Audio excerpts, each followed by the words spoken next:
She didn't ask her husband a single question. She just set a trap. And what she discovered didn't give her answers. It changed everything. Stay with me, because before this ends, you might see your own relationship in this story, and what you do after could change everything. There was a woman named Emily. From the outside, her marriage looked beautiful. She and her husband, Michael, had been together for years. They laughed together, posted happy photos, showed up at events as that perfect couple. But inside Emily, something was quietly growing: insecurity. It didn't come all at once. It never does. It started with little thoughts. Why is he working late again? Why did he smile at his phone like that? Is he getting tired of me? Now, here's where things begin to shift. Emily didn't talk about it. She didn't sit Michael down and say, "Hey, I've been feeling a little insecure." She didn't ask questions. She didn't open up. Instead, she started observing, watching, interpreting, and slowly suspicion replaced trust. The Bible warns us about this.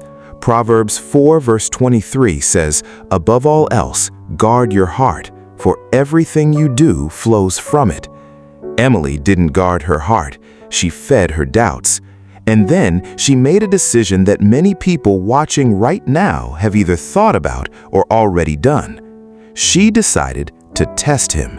She created a fake social media account, new name, new photos, a completely different identity, someone Michael had never seen before, and she sent him a message. At first, it was simple, casual. "Hey, I think I've seen you before. Do you live around here?" Michael replied politely. Nothing suspicious, nothing inappropriate. But Emily wasn't looking for peace. She was looking for proof. So she kept going. She became more engaging, more friendly, a little more personal. Michael responded, but carefully, respectfully. Then she pushed further. She complimented him, told him he seemed interesting, tried to draw him into a deeper conversation. And this is where it gets real, because when you're testing someone, you're not neutral, you're hoping to confirm your fears. But something unexpected happened. Michael slowed down. His replies became shorter, less frequent. Then one message changed everything. He said, "I'm married. I don't think this conversation is appropriate. Take care." And just like that, he stopped responding. A few hours later, he blocked the account. No flirting, no curiosity, no hidden behavior, just a clear boundary. At that moment, Emily should have felt relieved. Her husband had just proven his loyalty without even knowing he was being tested. But instead, she felt something heavy: guilt. Because deep down, she realized something painful. The issue was never Michael. It was her fear. And this is where the story turns. Because testing someone you love doesn't just reveal their character, it exposes yours.